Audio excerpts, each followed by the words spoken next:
Le roi Keta, sentant ses derniers jours venir, réunit ses 3 fils, l'aîné Mamadi, le cadet Mambi, et le benjamin Kalilou. Mes chers enfants, je suis très âgé et malade. Je n'ai que quelques jours à vivre et je veux vous laisser en héritage 15 tonnes d'or, divisées en 3 parts égales, leur dit-il. À côté du lit du roi apparurent les coffres destinés à chaque fils. 2 jours plus tard, le roi Keta mourut. Après les funérailles, Mamadi et Mambi commencèrent à dilapider leur héritage en achetant des troupeaux, en construisant des cases somptueuses et en offrant des bijoux somptueux à leurs mères et leurs épouses. Ils consacrèrent leur temps à des festins continuels, cherchant à organiser les plus belles fêtes. Un jour, les mères de Mamadi et Mambi se moquèrent de la mère de Kalilou, constatant qu'elle ne profitait pas des richesses de son fils.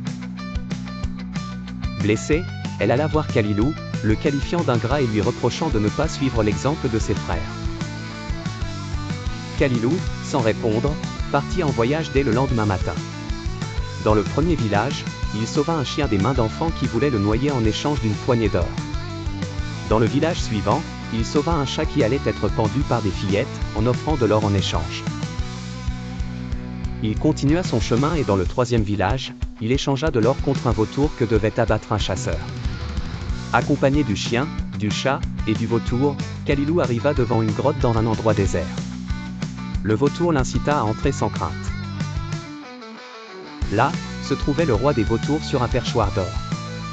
Le vautour sauvé présenta Kalilou en demandant une récompense pour cet homme. Le roi des vautours approcha Kalilou et lui offrit une bague magique cachée sous sa langue. Chaque fois que tu désireras quelque chose, dis-le, et ton vœu sera exaucé, mais ne perds jamais cet anneau.